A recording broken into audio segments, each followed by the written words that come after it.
All gas, no brake.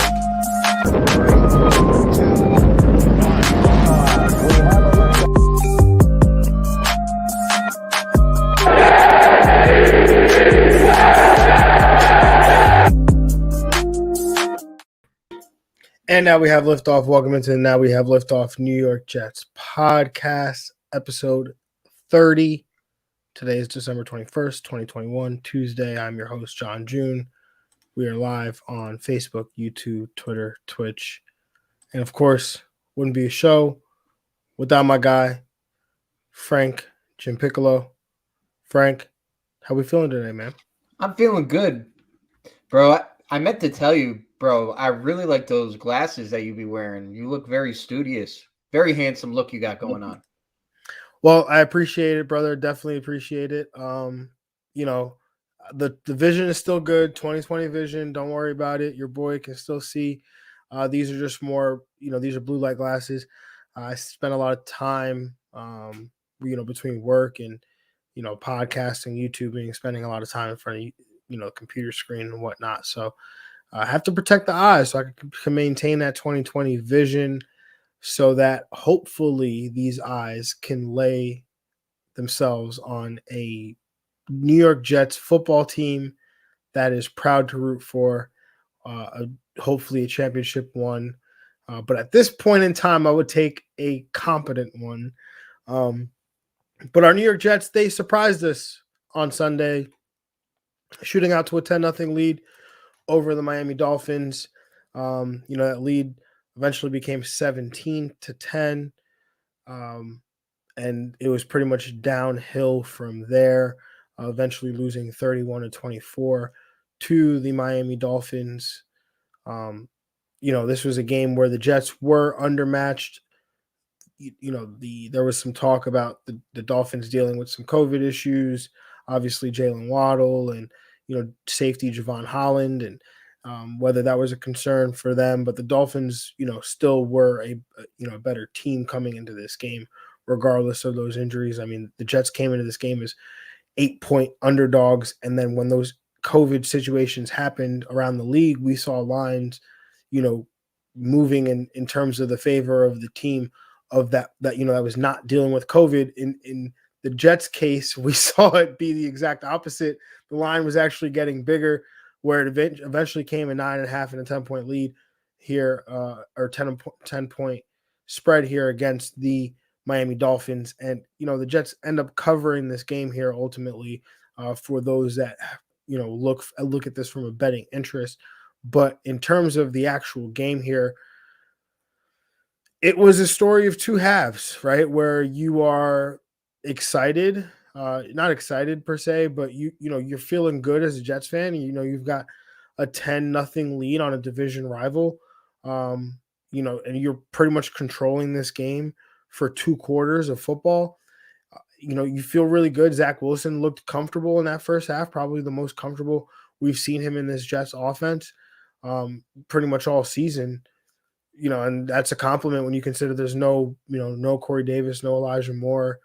The offensive line is banged up. You got no George Fan in there. So it was good for a half, but as been the case much of the year, a half of good football was pretty much all we got from rookie quarterback Zach Wilson. I mean, his performance, again, up and down, not much consistency. I mean, he didn't have an interception here, did have a fumble that, I don't know if you can entirely blame him when you consider, the effort that he's getting from denzelmims on the slant route, or, the work that's being given to Connor McDermott there. But all in all, it was an up and down performance, somewhat underwhelming here from Zach Wilson. And I don't know if it's underwhelming because he started off hot and I felt good about it, because coming into it, I don't have much expectations, right? Like, offensive line is banged up. This is a good Miami defense that has played really well in these last few weeks. Jalen Phillips, the edge rusher, rookie edge rusher, has been coming on strong, as well as the rest of the guys on that defense. And the Jets were going in this game undermanned at receiver with their best, the only receiver that they have that can consistently beat man-to-man coverage and Elijah Moore being out with both COVID and injury. So you didn't really feel great about this situation coming into this game here for Zach Wilson. But all in all, like, I saw what I saw, and then I was left wanting more. And I have to understand that it's not entirely his fault, right? There's other things at play here in terms of, like, you said it before, like the receivers that are trying to get separation for him, like those guys out there that were out there on Sunday are not getting separation. So how can you expect the quarterback to really have success there in that situation? So I've been talking a lot, Frank, but there's a lot got to get off our chest here. How are you feeling, as a result, basically after Sunday, while also keeping in mind a full lens view here? I think that's important, right? To keep the full view of what we want to see going forward. And what do we want out of Zach Wilson going forward is progress, right? And I think we saw that. I think we have been seeing that. Like, and when I talk about progress, is the things that he did not do well in the beginning of the season, is he improving on that? And I would say yes. Like, he's not turning the ball over. You pointed out that slant by denzelmims. If you guys get a chance, turn on the All-22, and you could see the worst slant route in the history of slant routes. Like, when denzelmims was going out of his break, I think he just rounded it. Like, he didn't make a cut. There was no head fake. There was no getting the defensive back's hips locked up. It was, and I think that's why we're not seeing denzelmims when we have everybody get on the field, because it just looks like he's a lazy route runner. We might be getting to the point where we have to start talking about that Stephen Hill might be a better New York Jet than denzelmims. But no, go ahead, John. No, I was gonna say, I leave the the historical player comparisons to you. But it's just a shame, because I was a huge fan of denzelmims when he was coming out. I thought he just looks lazy. He just looks lazy. Yeah, he does not look anywhere near the talent that we thought that. I definitely thought that was coming out of the University of Baylor, back in 2020. It kind of makes you wish that the Jet, like, it's like the Jets really needed a receiver, and it's like they never took one, right? Like, it's like the first one they took was Elijah Moore, and it's like that cupboard is. Yeah, and everybody was praising. Everyone was praising JD, how he worked the board. He traded down. We can't get mad, because Jet fans all wanted. Not all Jet fans, but we can't get mad at JD. I know I personally can't get mad at JD, because when he took denzelmims, when he did exactly what I wanted him to do. Yeah, like, I would. Without a doubt, when JD is getting a lot of flack for that 2020 draft class, but you also, like, when I look at that, like, he was also working with McCagnon scouts at that point. Like, he didn't bring his own scouts in besides from Rex and I forget the other head of the scouting department that he brought in from that was running the Bowl. Sorry? Chad Alexander. Yes. So those are the only two guys that were in there at that point. But when you look at it, before we get into a huge dive in on the 2020 draft class, let's get back into Zach Wilson and why I think he's progressing. When you talk about the Miami game, Miami has a very good defense. You talked about Jalen Phillips. We've gone back and forth on the beginning of the season who we thought was better, Jalen Phillips or Greg Rousseau. Regardless, Jalen Phillips is having a monster rookie campaign. They have great defensive backs. 3 years, John, 3 years. Great defensive backs. And the Jets receivers can't get any separation whatsoever.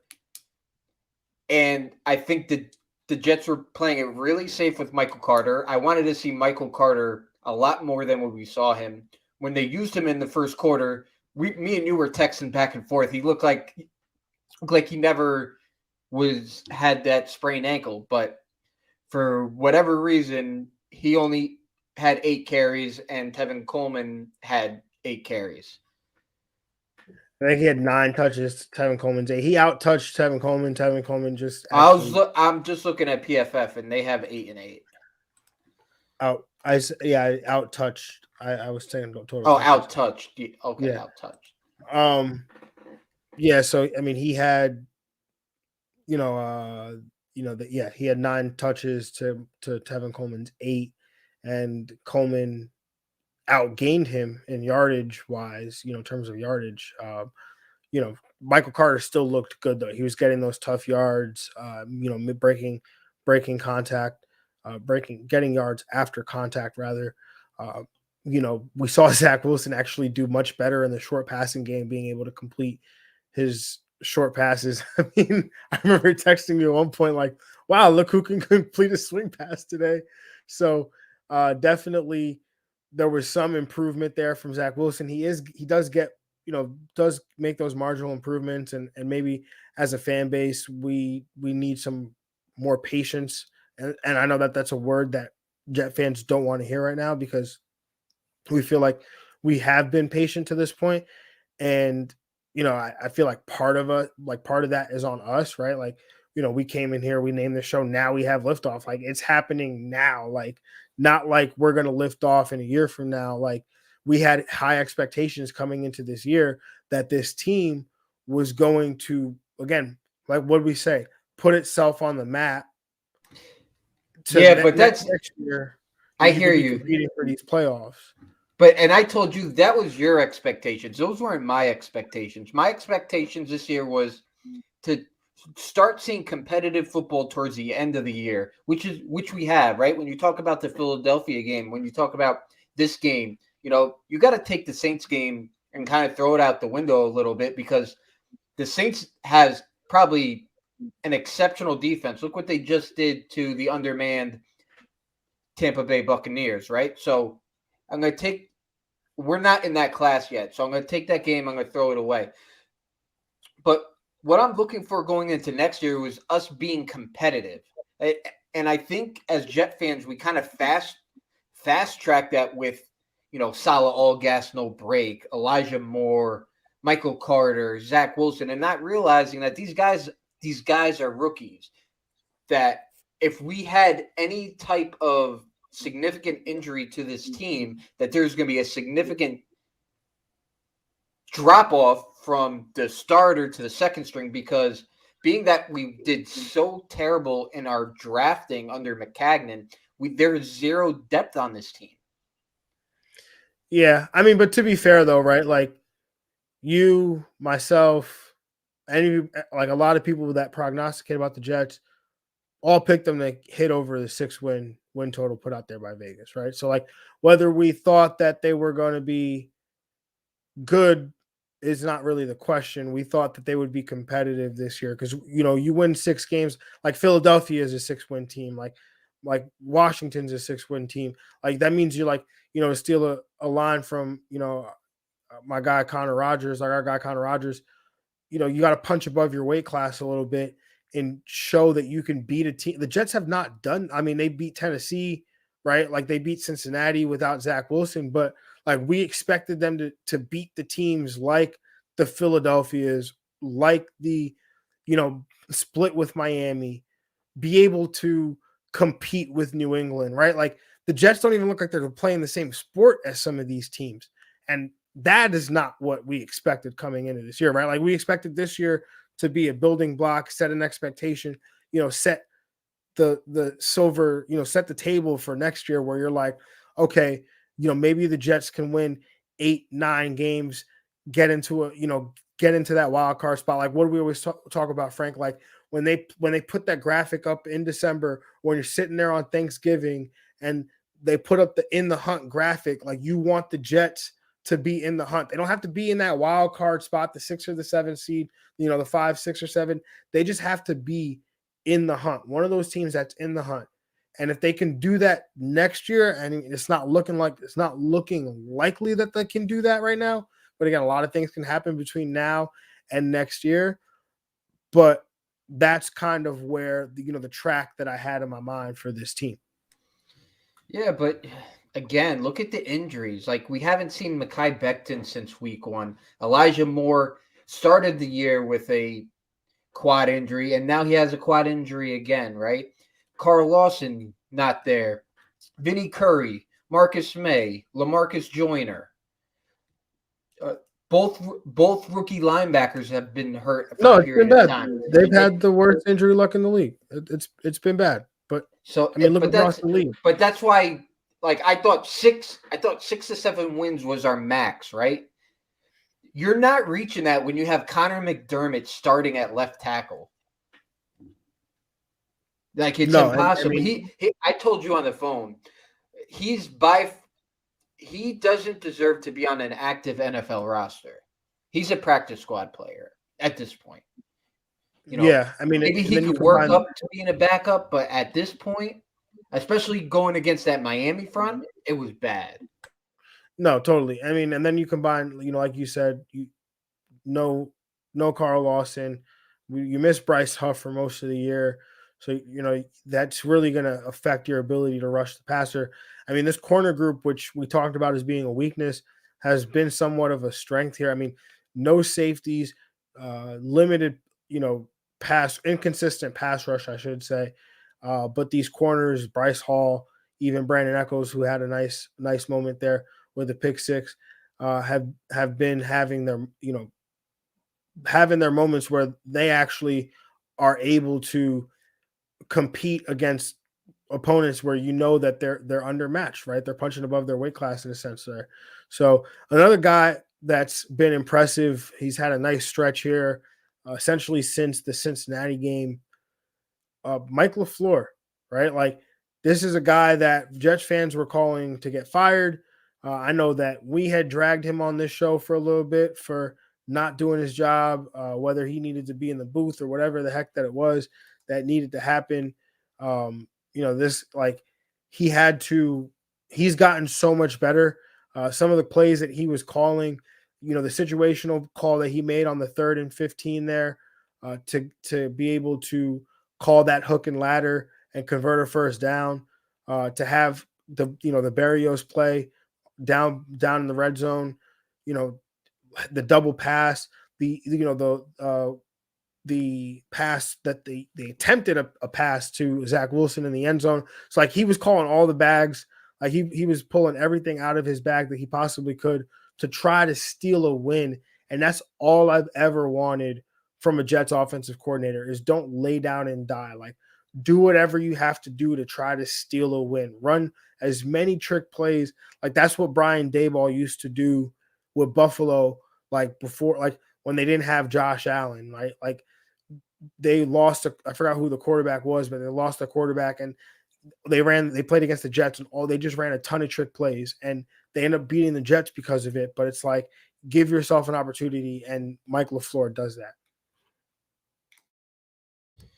Yeah, bro. We've been harping on this the last couple of weeks. He's looking like the offensive coordinator we thought we were getting from San Francisco when you talk about that Shanahan offense and whatnot, right? Like, really innovative. That was the craziest hook and ladder that I've ever seen. Like, normally it's you got a guy right behind that receiver, and he's just flipping it backwards. But this was like halfway.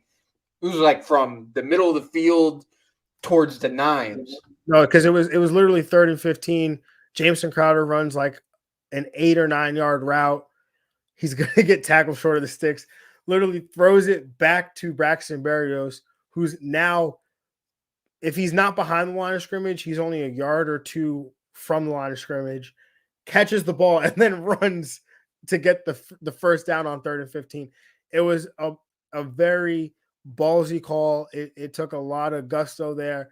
And shout out to Mike LaFleur, because he's been on it, really. And he stopped calling this offense for Zach Wilson as if Zach Wilson is some, 15-year veteran who, all you have to do is drop back pass or, boot action with. Like, he's running some trick plays and stuff, which is definitely cool to see. Yeah, man. And like, you could, as the more innovative that LaFleur gets, you could see him playing more to Zach Wilson's strengths, which is pretty cool.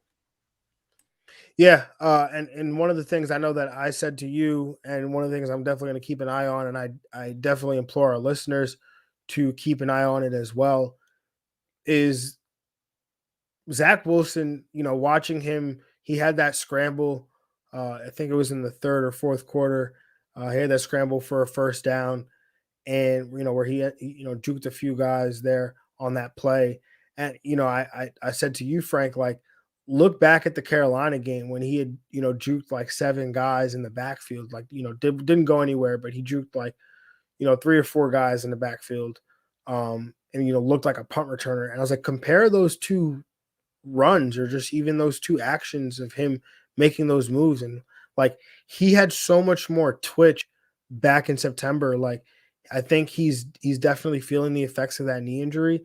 And I think, as next year he gets more comfortable in this offense, gets healthier, he will definitely have an opportunity to really show people who might be down on him, like myself included right now, that they're wrong. So pessimistic, I swear. Like, it's really it's driving me crazy. Like, it really is. Like, I don't know what to say. I just, at this point, like, there's no magic pixie dust. Like, I just have to see. I believe it when I see it. Like they have to just show me, right? Like, they've showed, like, Mike LaFleur has showed me, right? Like, I talked a ton of smack about him, but at the same time, like, all I kept saying was he had to get better. I never called for him to get fired. I just said that he had to get better. I'm not saying that we need to replace Zach Wilson. I'm not saying, like, hey, we need to go in this quarterback class and find a way to get to leverage some of these early draft picks to replace him. I'm just saying he needs to play better. And those can all be true, right? Like, I can still believe in Zach Wilson long term while still understanding, like, hey, kid, like, you have to play better and you have to be better, because kid has not played like the number 2 pick in the draft, right? Like, and I hate to do this to you, Frank. But he has. Look at the number 1 pick in the draft.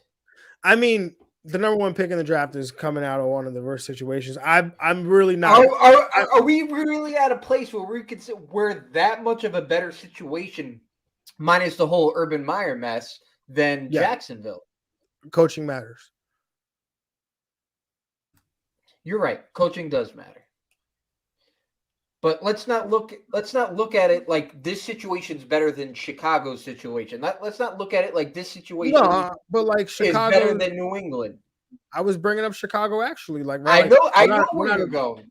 We're not a better situation than Chicago, but you watch Justin Fields play, and you just, like, visibly, like, watching, like, with your eyes, right? Like, Justin Fields, does he at times make mistakes? For sure. But do you feel like when you watch him play, he gives the Bears some, like, an opportunity or a chance of some semblance of hope that they can actually come back and potentially win a game? You do get that sense. Yeah, but the way I look at it, and this does fall on JD. I felt like they should, and I said it in the offseason, that I believe that they should have brought in a veteran quarterback to compete with Zach Wilson, because I thought he had the highest ceiling, maybe not the highest. Trevor Lawrence, I thought, had the highest ceiling, but I felt he had a very high ceiling, but he's probably the least pro ready out of the 3 quarterbacks or how many went? 5, right? So besides Trey Lance, I felt that he was the least pro-ready quarterback that was taken in the first round. And you seeing that, like when we talk about Zach, when we broke down Zach, what was it that we said that we liked was that tight window throws excellent, right? We haven't seen that this year. Accuracy, not an issue. We haven't seen that this year. Now, why is that? In my opinion, I believe that he's overthinking. And the only way that the game is going to slow down is the more reps he gets. So that is why I'm not jumping off the bridge. I'm not going crazy with that and killing the kid. Like, to me, it doesn't make sense to kill the kid this year when all in all, he's had some really bad games, but he's played like pretty much like a rookie quarterback can play. Like when you talk about a quarterback that we all respect, Josh Allen's rookie year, he played 12 games, a completion percentage of 52.81 with a little over 2,000 yards, 10 touchdowns to 12 interceptions. Okay, now do the rushing.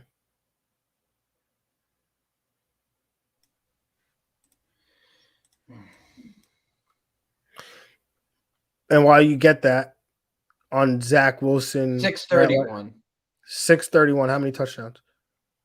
8. Yeah. So my man was. No, I hear. I'm just saying that. But Josh Allen is, and I'm not putting the rushing when I'm talking about it. I'm not putting the rushing into my mind, and I probably should be because that's makes him the totality of the quarterback that he is, right? But when you look at Josh Allen as a passer now, he's a much better, I would say, probably a top 15 passer in the league right now. Excuse me. Yeah, no, I totally agree with everything that you're saying. But for Zach Wilson's not like he's like he's not Josh Allen. Like he's not like Josh Allen. I'm not saying he is, but I'm just talking about a trajectory. Yeah, trajectory. Like when I talked about what Buffalo has done, right? Buffalo got Diggs the next year. The Jets need to get a player like Diggs. Did you see the tweet? Did you see the tweet where somebody compared the first 10 games of Zach Wilson to the first 10 games of Josh Rosen? Yeah, that was our buddy. Spot on. No, not spot on. It was spot on. Did you see what he replied after that with the eye test? When you use the eye? No, it wasn't DJ that tweeted it. Somebody else had tweeted it. Oh, then DJ must have retweeted it then because I saw it DJ off. had retweeted. DJ retweeted. I did see it off the DJ's account. Yeah. But yeah, I don't know. When I looked at Josh Allen and I look at Zach Wilson, I don't see that same quarterback. You know, especially when you talk about the way he was perceived coming out, right? You mean Rosen or Allen? Because you said Josh Allen. Oh, I'm sorry. I mean Rosen, Josh Rosen.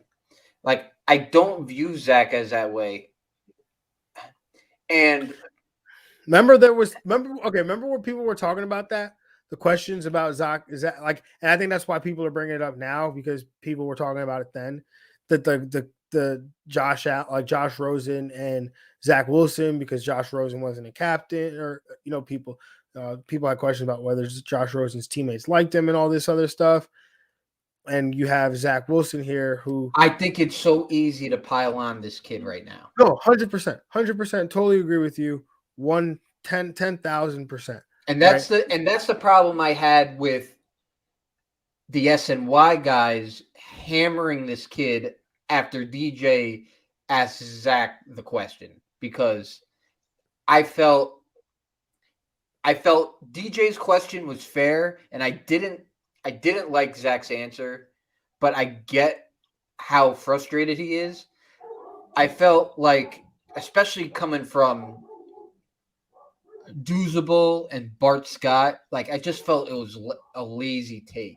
And I get that they're working on TV and what they're trying to do. I just didn't like piling on this kid because they both should know how hard it is to win with a rookie quarterback, because they both had to do it with a la Mark Sanchez. I mean, but at the same time, right? Like, I mean, yeah, Bart Scott, yeah, Doozable, not so much. But both those guys are played like they're like of all the guys involved in the like right between you, myself, DJ, Doozable, Bart Scott that have an opinion, and there's plenty more people that have opinions. Only 2 of the 5 have been in NFL locker rooms. Only 2 of the 5 would know what it's like to have an NFL teammate who's an NFL quarterback and what the expectation of an answer from somebody like that would be, right? And I think that that's more the issue is that there's no accountability, right? Like it doesn't matter what he said, right? All he had to say was, yeah, it's it's an issue that we're working through as an offense. I'm the leader. I do take some accountability, but at the same time, we all have to work hard at it to get better. Like say something along those lines, but to just dismiss it as if it's not an issue, I think is what people have the issue with. Because I don't think the answer was great, right? And like you just said, you didn't think the answer was great, which means that there was definitely a different way to answer this question without creating so much of a stir. But the way, like when I watch them talk, it almost looked like they had vitriol. Like the kid is a young. I mean, that's just how Bart is. I mean, Bart for sure. Bart, that's just how Bart is. Like like when I listen to Bart, and I love Bart. I listen to him in the afternoons with Alan Hahn, and I one of my favorite Jet linebackers of all time. I love how he played, and I get, he's the mad backer, and he has that persona, right? But I feel like he might have an agenda because he was harping that the Jets needed Justin Fields in the draft. And this season, it like every chance he's gotten, it kind of felt like Bart was hitting Zach Wilson like unfairly. Like the Tennessee game, he was hitting him, like not giving him any credit, talking about he only did off-platform throws. The Philadelphia game, no credit. And then when they're breaking down the game, and that's the thing. When you're breaking down this game and all you're talking about is the second half without talking about the good things he did in the first half, like that's when I kind of lose a little bit of respect, right?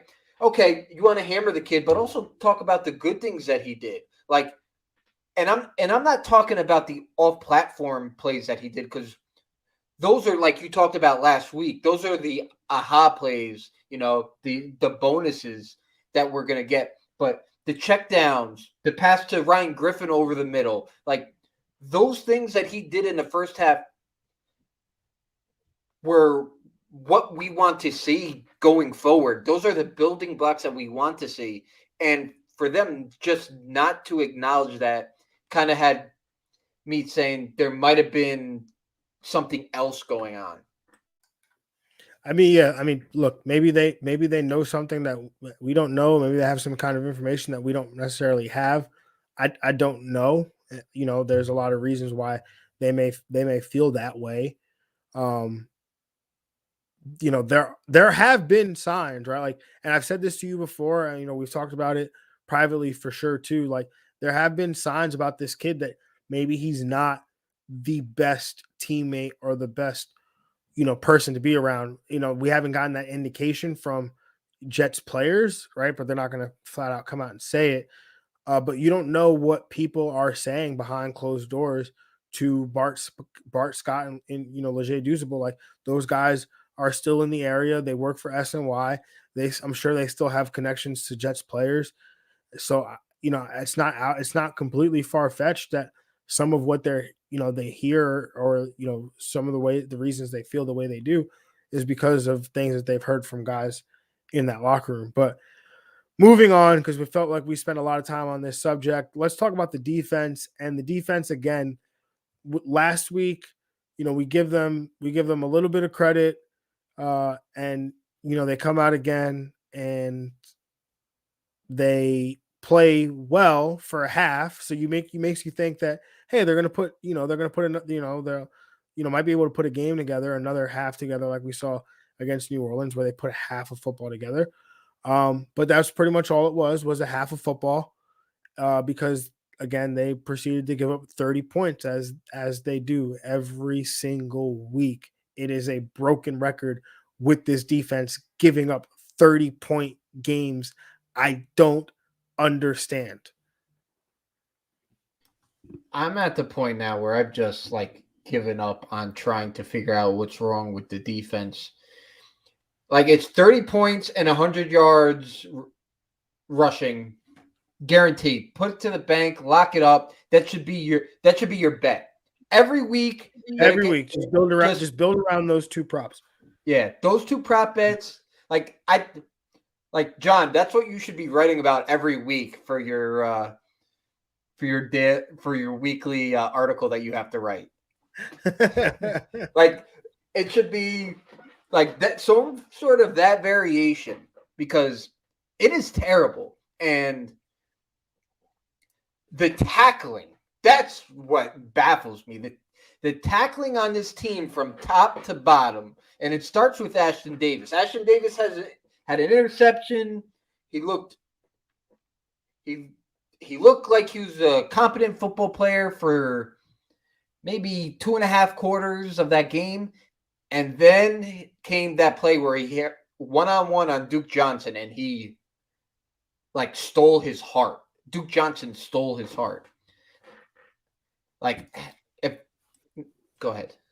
No, I agree with you, man. The tackling is atrocious on this team, right? Like, it's almost like they don't practice it.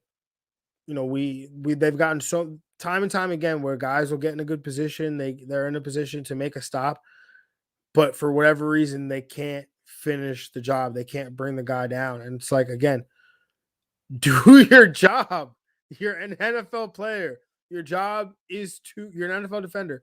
Your job is to, when you get to the ball carrier, you bring them down. Why is that so difficult to do? I don't get it. And again, like you said, it's not just one person. It's all over the defense. All over, right? So it also sucks that no Quinnenwilliams, no Foley Fatukasi in this game. Foley had COVID going into it. Quinnen suffered an injury during. So that's definitely going to hurt your ability to stop the run there. But tough sledding here for this Jets defense, and especially rest of the season. It's going to be tough sledding here. I mean, they get James Robinson this week. Who good luck. I mean, you already can't tackle. Good luck tackling that man. No, it's going to be another 100-yard game for James Robinson. We just got to hope that we could score points on Jacksonville's defense. Got to hope for a shootout. Yeah. I mean, before we talk about that game, because we do want to talk about that game, obviously, we do have some time. We do want to talk about the Jets, not really the offseason, and we're just looking at this team, and we're looking kind of ahead to 2022, and we see a lot of these problems that the Jets currently have, and so we want to discuss like maybe some, what are some things that the Jets need to patch some of these holes or fix some of the issues that they have. And one of the things I said to you, Frank, was I think they should take all these picks, these first 2 picks in the first round, and just spend them on some bullies on the offensive line, man. Because you'd be a terrible GM. Terrible. Hey, look, man. And I love my old lineman. I take offense to that. First off, I would be the best GM the Jets have ever had. Second off, I just say that, tongue in cheek, because this team is soft. Like, offensively, they're soft. I mean, they're soft on both sides of the ball, but I'd rather be soft. I mean, not soft. I'd rather be like physically tough and dominant on offense, because I'm just going to pound the ball down your throat repeatedly, and there's nothing that you're going to do about it, because my 5 guys on my offensive line are just physically more imposing than your down linemen and your front 7. So that's why I say that, because again, they're soft on the front, and they just got even softer with the loss of Elijah Veratucker. which obviously we'll cover in a little bit, but he's out for COVID. So yeah, they're soft. They lack depth. I think that they have to, even if it's not first round picks, they've got to be some premium second and third round picks spent on the offensive line. And I mean multiple, at least 2 or 3. I think Veratucker is going to fill that going forward, and hopefully, like I think that's the part of not having Mackay that hurts, is because he's that type of player, right? Like if someone did what has been done to Zach Wilson with Becton on the field, I think they would have gotten tossed. Like literally, like it would have looked like that movie with Michael Orr, The Blind Side, when he tosses the kid over the fence. Just because that's the type of personality that Becton has. Mm-hmm. But when you talk about the defensive side of the ball, there's no dogs. Like there's Jamal Adams said it like 6 years ago or 5 years ago. The Jets need dogs, and which dogs have they brought in since then? Like CJ Mosley. CJ Mosley doesn't look. He's not that. Like, he's a great football player, but he's not that a la Brian Cox, Brian Dawkins type of football player. I mean, I think CJ Mosley was a dog when he got here. He's just aged like one since being here. Yeah. Well, he might be hitting a wall. He hasn't played in 2 years. No, I mean, hasn't played in 2 years. I think the injuries might have taken a toll. He lost some weight to play at a lighter weight, so there's no telling how, what that's done to him physically. Either. So yeah, I don't think that they should replace CJ Mosley in totality, right? Like I think he's great for the defense. I think he's a nice piece. I think that number, that salary is a little bit too high for him to be the highest paid player on the defense. There should be nobody on that defense that's highly paid right now. Except Hall. Yeah, Bryce Hall will get there, but I mean, even him, I need some ball production before I start paying you, bro.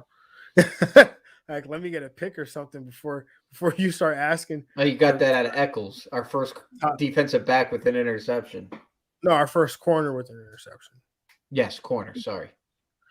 So I'd rather have, a corner there with some ball production. I mean, I was talking to my Patriot fan friends in our chat, and there's, JC Jackson's obviously going to be a free agent next year. And he's a guy so they were like, oh, we should franchise tag him. I said, it's either that or the Jets are going to make him the highest paid cornerback in NFL histrry.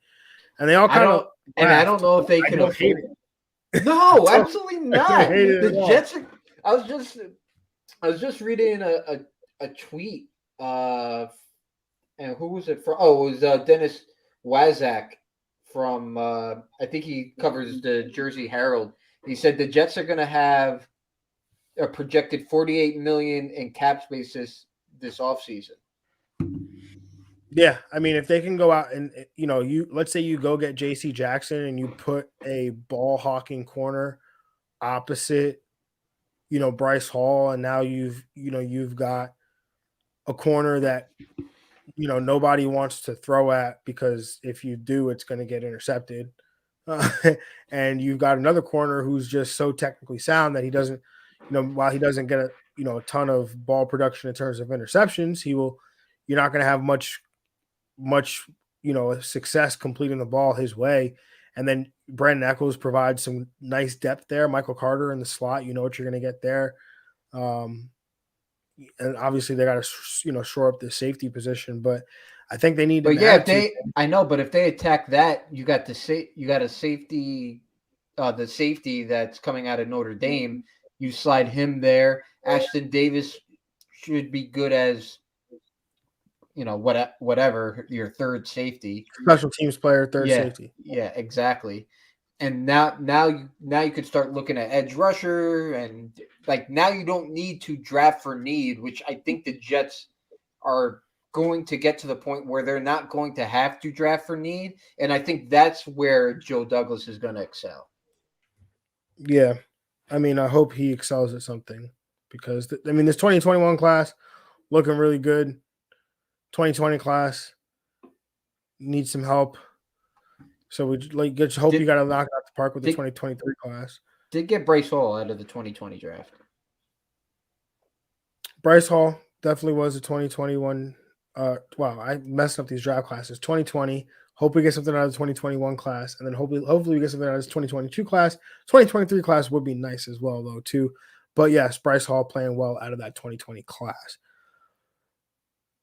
Also playing well from that 2020 class. Actually, I lied because he's not from the 2020 class. But it was going to be my segue. It's a terrible segue now. It doesn't work. But 13 players added to the COVID list. Foley Fadakasi, a Mike McCagnon draft pick, if you believe it or not. John Franklin Myers. Smart. I don't know who this smart person is. But Smart is on the practice squad. He was added, as was linebacker Noah Dawkins, Hamza Nasruddin, cornerback Michael Carter II, Lamar Jackson. I didn't know he was still here on the practice squad. Safety Sherrod Niesman, special teams ace Justin Hardy, and left guard Elijah Veratucker, wide receivers Elijahmoore, Jeff Smith, and Vincent Smith. Vincent Smith on the practice squad currently. All those players are currently on the COVID IR list. Frank, this next segment, tell them where it's brought by. As always, football fans, I'm sure we all love an action-packed, high-scoring NFL game, but with the latest no-brainer from DraftKings Sportsbook, an official sports betting partner of the NFL, you'll be a winner once a single point is scored. New customers who bet just $1 on any team to score can win $100 in free bets. It's that simple. If Sportsbook isn't available in your state yet, you can still get in on the NFL action. Everyone can play for huge cash prizes all season long with DraftKings daily fantasy sports contests. DraftKings is giving all new customers a free shot at millions of dollars in total prizes with their first deposit. Download the DraftKings Sportsbook app now. Use promo code TPPN. Bet $1 on any team to score, and you win $100 in free bets. If they score, you score. With promo code TPPN this week at DraftKings Sportsbook, an official sports betting partner of the NFL. Must be 21 years or older, New Jersey, Indiana, or Pennsylvania only. New customers only. Minimum $5 deposit and $1 wager required. One per customer. Restrictions apply. See DraftKings.com/sportsbook for details. Gambling problems, call 1-800-GAMBLER. And as my guy here, Frank, mentioned, this game or this line for the Jets' upcoming game against the Jacksonville Jaguars is brought to you by DraftKings Sportsbook, where the New York Jets will be hosting a football game. I guess we are legally obligated to call it that, against the Jacksonville Jaguars. I'll be there. At MetLife Stadium. Frank will be in the house, so make sure you go find him and say hello. The New York Jets, our New York Jets, are favored for the first time since week 4 of the 2020 season when they took on the Denver Broncos on Thursday Night Football. The New York Jets are favored here against the Jacksonville Jaguars, 2.5-point favorites at home in a game with a 41.5-point total. Jacksonville recently fired Urban Meyer. They've got Trevor Lawrence. He's dealing with, some struggles of his own, not unlike Zach Wilson here. So the Jets defense is content to sense a rookie quarterback and one who is struggling a little bit. And, if the Jets can somehow come up with a game plan here to give Trevor Lawrence some trouble, I think they might have an opportunity here. The only problem is the Jets can't stop the run to save their lives. So they might have some trouble here with James Robinson, who got some squeaky wheel narrative after the firing of Urban Meyer, as he was pretty much given workhorse duties there. So everybody is curious what I'm going to say now. Do I think the Jets deserve to be favorites here? I'm going to say that I don't think that they should. Jacksonville, again, coaching matters. This is a team that beat Buffalo. Granted, they just lost to Houston, whatever. I feel like we're not capable of stopping the run, which is going to make this, when you can't stop the run, especially in the NFL, like, it's one of the most demoralizing things that can happen to you is the inability to stop the run, because the teams are going to line up, they're going to do it, and there's no, they're going to do it, they know they're going to do it, and there's nothing you can do about it. It's literally one of the most demoralizing things that can happen. So James Robinson, tackle breaking machine, he'll probably put on a clinic. I think the Jacksonville Jags do cover. If Elijahmoore plays in this game, I think I would give the Jets a chance here, because I think that they would be able to score points against Jacksonville. I just don't know if they'll consistently be able to score points without being able to, have receivers get open downfield. Yeah, I don't think it matters what level of football, NFL, college, semi-pro, high school, JV, youth. If you can't stop the run, what are we doing? Like, you just want to crawl underneath a rock. And like you said, the Jets can't stop the run. Veratucker's not playing, so that means Feeney's probably starting at guard unless Veratucker yup. Didn't think about that one, did you, John? So we could have Feeney playing next to McDermott for a game. With that being said, Playing next to Connor McGovern.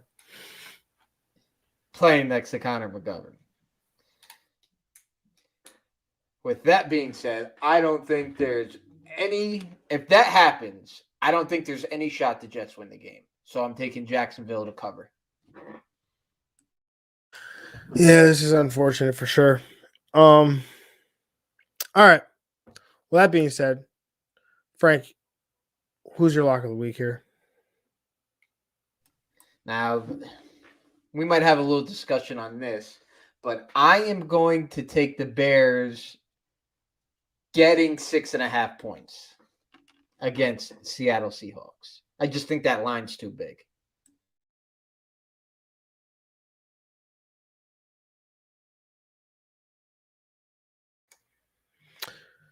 Oh, man. Speaking of stopping the run, give me Indianapolis getting +1 against Arizona. Yeah, I was staying very clear away from that game because Jonathan Taylor is a bad man. I'm trying to get as much Jonathan Taylor in my life right now. Hey, look, man, the man's got a great name. So I'm just trying to get Taylor? Taylor is a great name. Just talking about Jonathan. But anyway, people don't know that's my given name. Go by John. Jonathan was too intimidating for Frank. He didn't want it on the show, so I had to go with John. So it's very intimidating. But yeah, so until then, I mean, I guess that's really it for me. I have JT and Indianapolis to cover against Arizona. And yeah, until then, I guess, wow, until then. Until next time, everybody, we appreciate you guys for obviously stopping in, watching this live, whether you're watching on YouTube, listening, podcast, Apple Podcast, Spotify, Google Podcast, Stitcher, however you may be listening. We want to wish you a Merry Christmas, Happy Holidays, Happy Kwanzaa, Happy Hanukkah, however you may be celebrating, whatever you may be celebrating. We wish you a Happy Holidays, Happy New Year. I think we'll be talking to you before the new year, though. So until next time, y'all, have a good one. We're out of here. Peace. Peace.